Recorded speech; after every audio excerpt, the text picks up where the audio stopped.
Hey everybody, thanks for tuning into Crazy Tech Lab, and I have an awesome video for you today because this isn't just our booth tour of NZXT at Computex 2024 recently, we also got to talk to Scot Thirwell, who is NZXT's Senior Vice President, and he revealed some super exciting stuff when it comes to mini-ITX and future NZXT motherboards for AMD and Intel's next chipsets. So some super exciting stuff revealed in that interview that we'll get into first, followed by our booth tour. Don't forget to like and comment on this video, and don't forget to subscribe using the button down below, and also check out the links in the video down below as well. So let's crack on. Okay, so welcome to Crazy Tech Lab, everyone, and got a special interview today with Scot Thirwell from NZXT. Welcome, Scott, and welcome to the channel for the first time. So doing a bit of a second run of the interview because we lost some footage of the interview at Computex, but we're not going to talk about that today because we're going to do hopefully an even better interview this time. So we're got a second run of it. So Scott, hopefully you had a pretty good Computex. I know it was a busy one for you guys at NZXT. So been a very successful year at NZXT as well. Some great products. The H6 Flow, personal favorite of mine, being launched and receiving rave reviews pretty much across the board. Great looking case. What would you say are NZXT's most successful product ranges out there at the moment in terms of sales?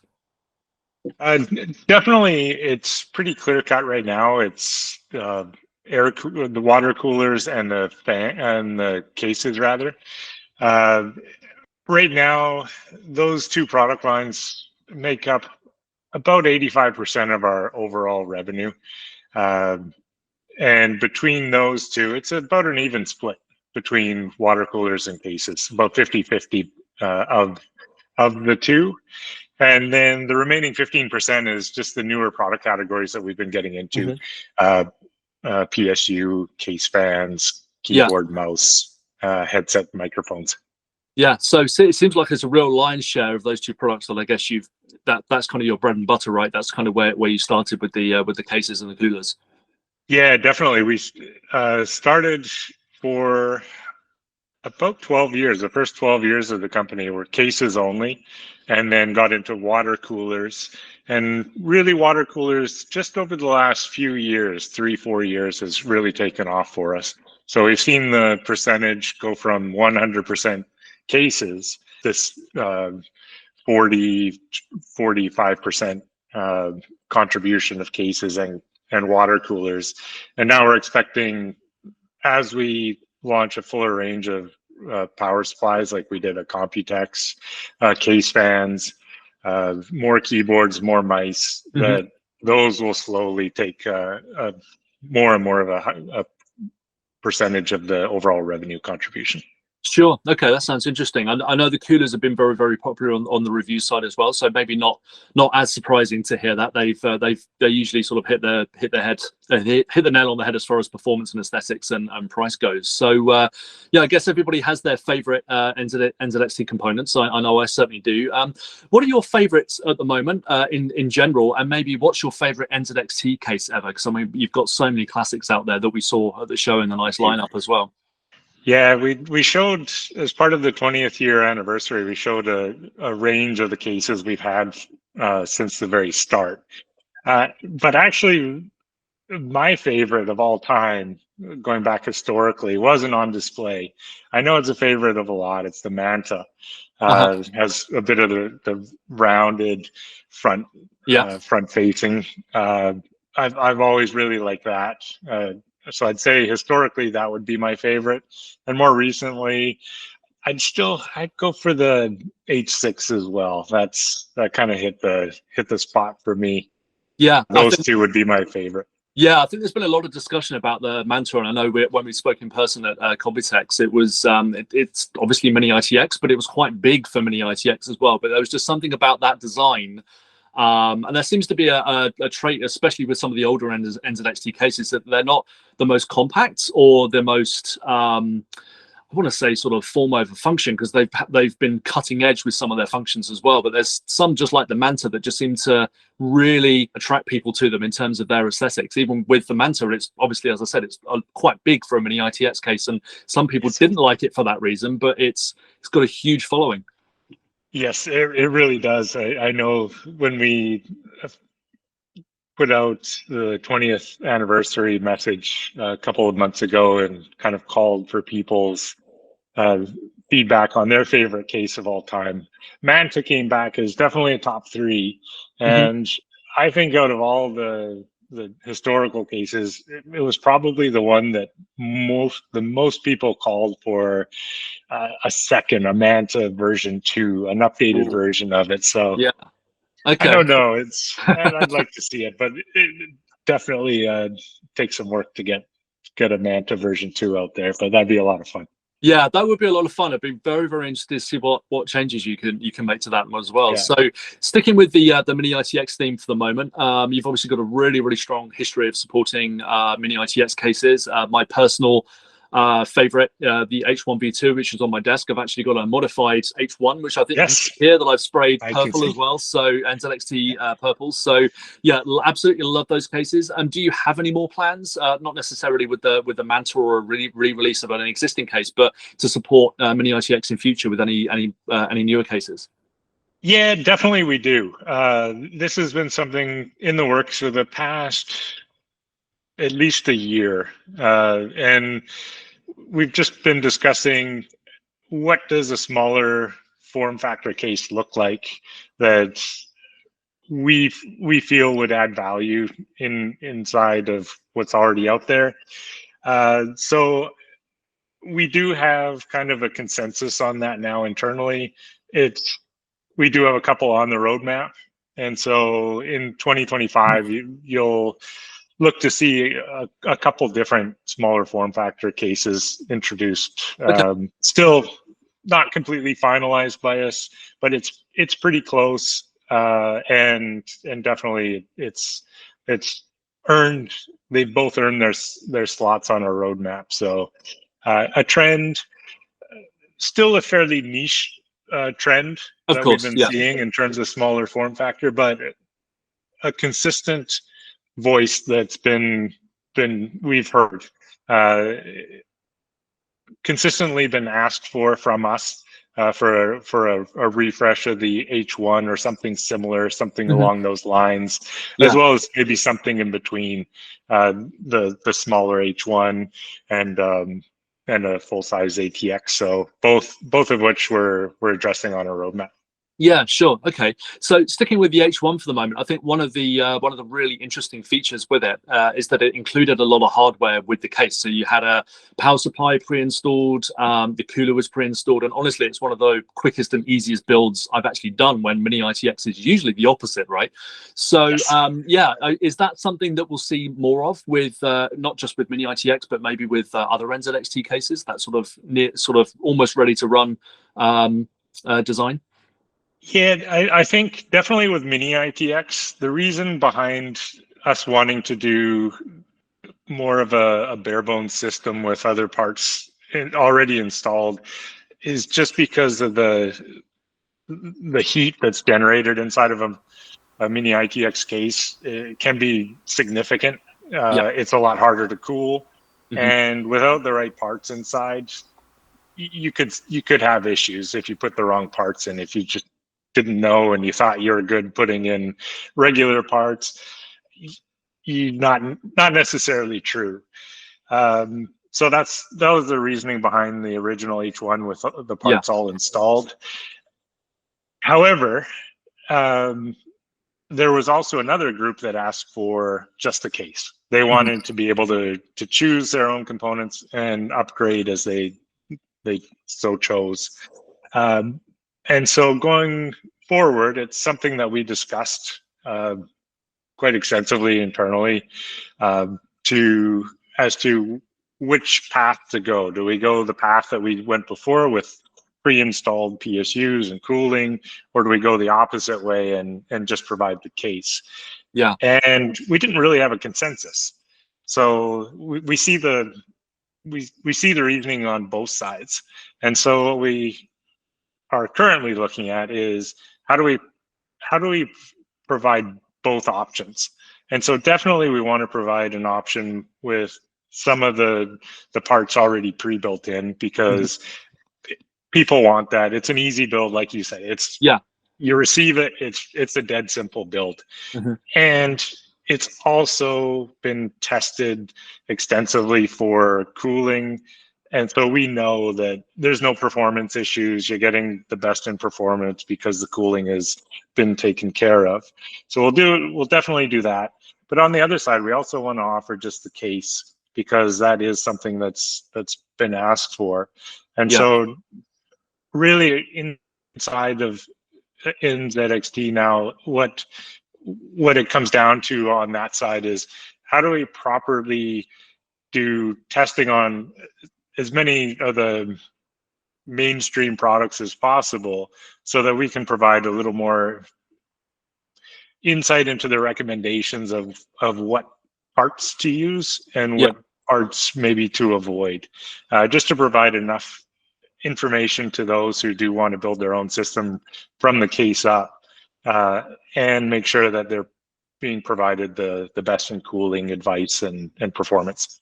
Yeah, no, that sounds really, really interesting. And I think that's definitely something I would agree with. That I was actually quite surprised at the very, very small number of people that I heard complaining about the fact they didn't need all the extra hardware. I thought it would be a lot more. And looking at the reviews, I think a lot of people have actually appreciated the fact that everything was in there. SFX PSU, the cooler, and then you just slot your motherboard in, a graphics card in, and go, basically. So yeah, I think I would like to see both options, because I know that both would probably be popular. So and I guess sticking with the compatibility thing with hardware, we know that the Nvidia GeForce small form factor program has the NZXT H1 V2 listed in the compatibility list. What do you make of that program and Nvidia acknowledging the small form factor community? I think it's great. Nvidia they're a great partner. As big a company as they are now, and have been for quite some time, I've never felt that they've lost touch with the grassroots, with the enthusiast market. I've always felt that inside of Nvidia, they still maintain close ties to that community. And as part of it, they work with partners like us in early development and early testing to vet out some of the ideas that they're working on with the rest of the parts that are needed in building up a higher end gaming system. And that starts really early on. And they've got a great team inside of Nvidia that works directly with all of us at the development stage. They provide us with early samples that we can then use to test within our current systems. And what that then ends up facilitating is the movement to producing even better designed other parts to work with the GPU. And I think that's the importance of this system, is that partnership between all players in putting the small form factor systems together. Yeah, I think it's a really good move by Nvidia, and I think it'll just make the small form factor community a bit more accessible. You know, people worried about compatibility and that kind of stuff. Yeah, and just goes back to their roots. I mean, they've always been an enthusiast brand going back to the very start, and I think it's really impressive that they haven't lost touch with that. They're not looking to the AI farms that provide them with a lot more revenue and profit. They still haven't lost touch with the enthusiast community. So kudos to Nvidia on that side. Yeah, I think so. And I guess AI is the future, but you never know how long it will be around in, and you're actually using PC hardware. Maybe something else will rear its head, and they'll be back in the gamers' laps for a few more years yet. So so speaking about hardware, actual core computer hardware, I've reviewed a lot of the N series motherboards from you guys from NZXT. So been very, very impressed with them. There's been a lot of progress with the design, and I'd be absolutely happy to use one in my PC. I think they look great. Does NZXT have any plans to offer new motherboards based on the new AMD and Intel chipsets that are due out later this year? Yes. So we've been working with both Intel and AMD directly on these. We're very far along in the development stage. And so when these platforms launch later this year, we're ready with motherboards across all the new chipsets, supporting all the CPUs. And in addition to that, we're also expanding our motherboard lineup.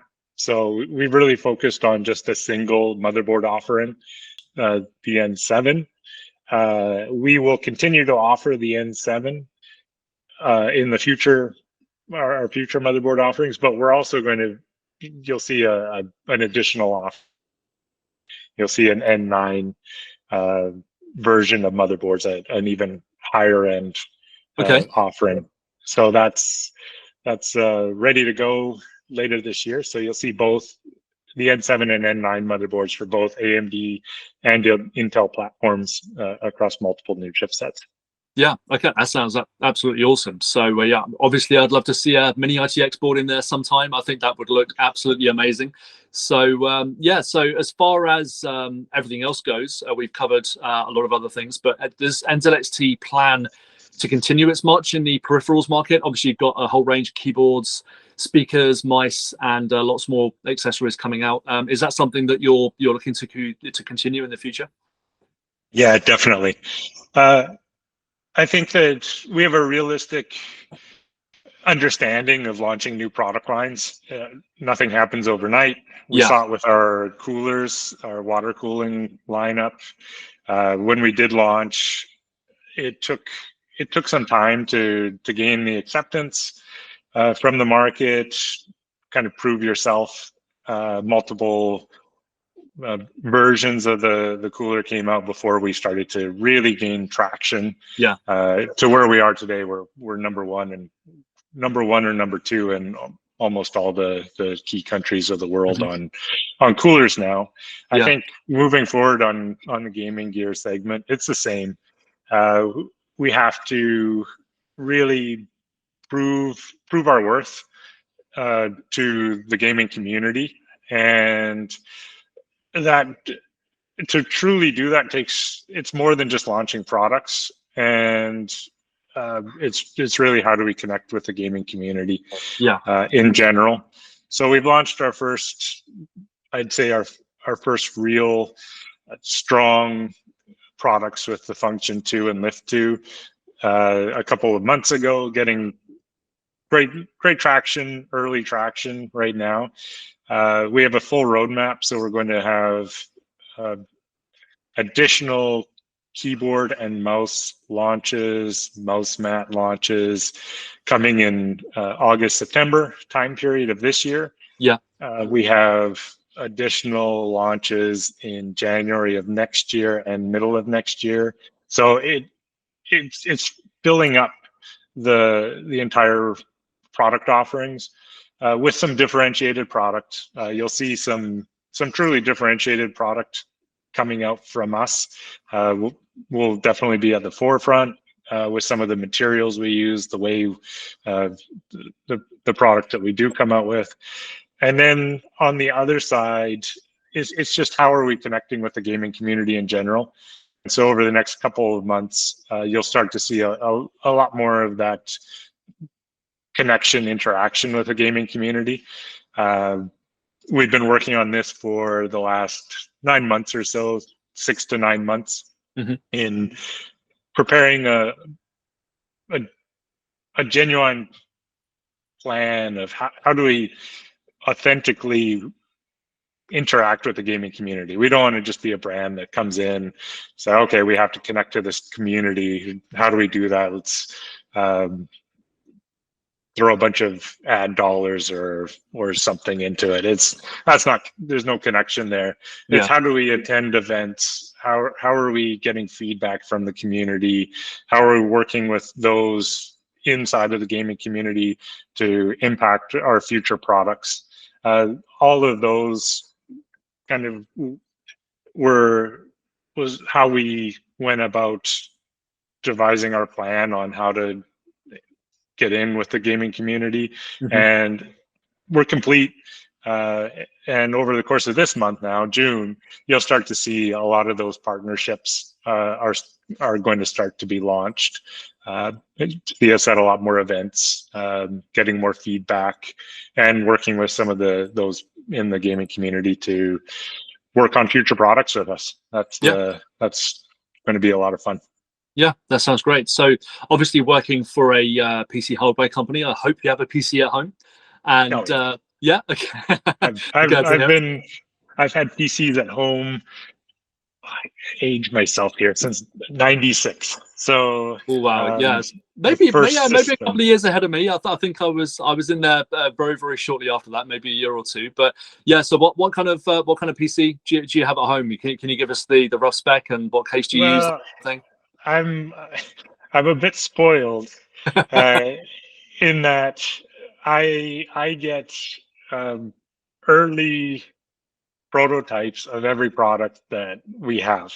Yeah. And I get to play with them, and I get to do one of the final approvals to move forward on development.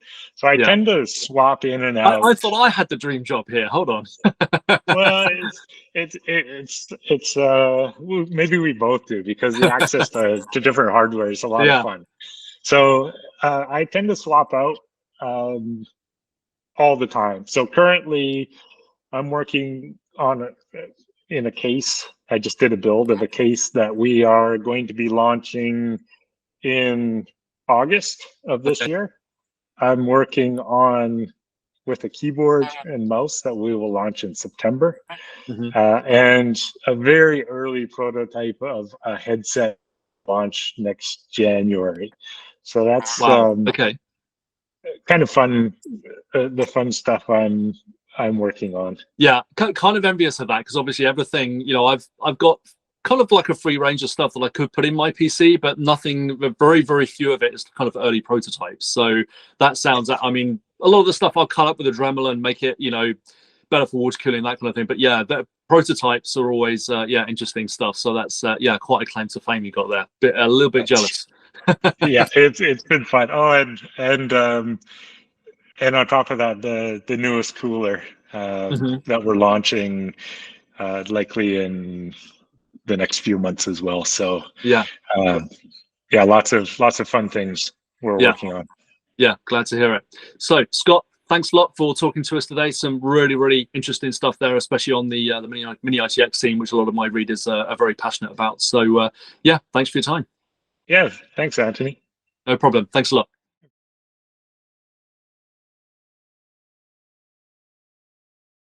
Sort of, something here that we want to, improve the airflow for graphic cards. So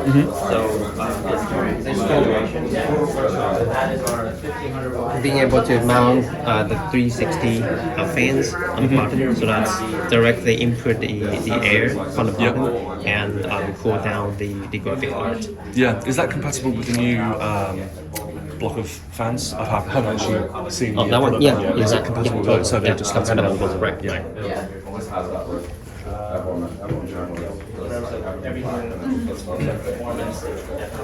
It's bigger, taller, and on the front, it's about to compatible with 420 millimeter radiator. I was going to say, I can see a little bit of a gap up there. So It's 360, 280, and 240. One meant to achieve the simple installation and also clean cable management. Yeah. So that's speed and RGB controlled by CAN. By CAN.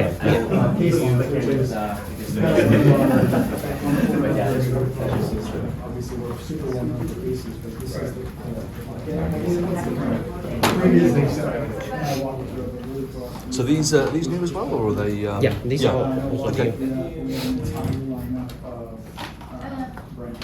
you know what the maximum speed is on those? The maximum RPM? Are they sort of designed for high airflow or just standard case fans?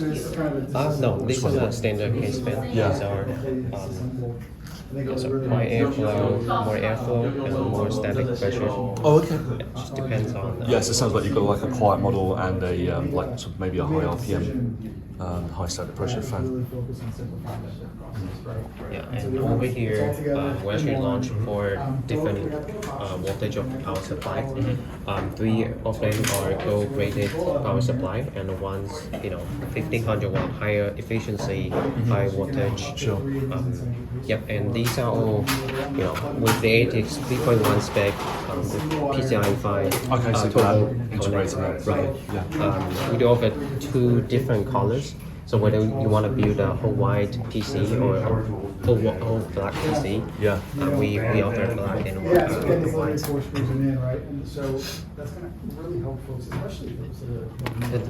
It's not just the chassis is white, but also the fan and the headers and also the cables. Yeah. Okay.